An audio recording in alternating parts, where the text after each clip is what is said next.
I think we've got narrowband and not broadband. If you've got a broken arm, or a broken leg, or you've got a scar, or something visual that people can relate to, but you move into the world of mental illness, and it's this dark and dingy and unknown, so people don't know how to approach you. You're not different. Your mind might not be the same as his, but you intrinsically are who you ever were. Stuart being the crabbit wee bee that he's been all these days, just because he's Alzheimer's doesn't make him any better. Again, one of my pet hates, I've said to you, can you understand me? Is it all right if I talk like this?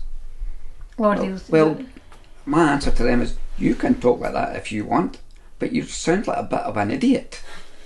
Or the alternative is to go, Grace, how is Stuart?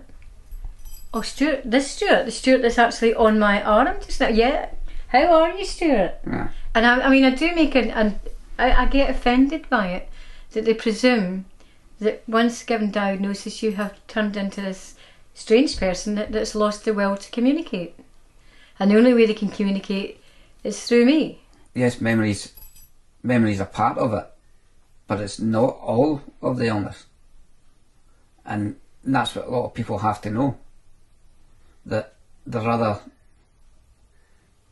I want to say side effects, but it's not. No, just like I say, it all comes together, like the visual impairment, the Alzheimer's and the dementia attachment, it's all the one illness. One it's not three different illnesses, It's a condition. We don't call it an illness. It's a condition which we live with, and we say we live with it because we do. Yeah. It's our illness, it's our condition. It doesn't affect my eyesight per se, as I can still read, write, watch television perfectly normally, but it affects my perception of things. As if I'm out walking, I don't know how far cars are in front of me or what speed they're going at. If I'm stepping down from the step, I don't know how deep the step is. Things like that, and my perception of these things. I think that we had a bit of difficulty at the beginning with Stuart's diagnosis and the GP. The awareness is coming out now, but sometimes even just when you go back in, if the doctor would just say, go back into his notes and say, oh, we've been trying this, just again to reinforce something that's happened before, just to keep us in the loop. If you keep sending people letters, we lose letters, we forget letters, but sometimes people, like your doctor saying, oh, I noticed we changed your tablet last week, or going to the optician and going, well, you know, Stuart, we checked your eyes last week and they're actually fine, they're the same as they were 2 years ago. Verbal confirmation. That's all it is.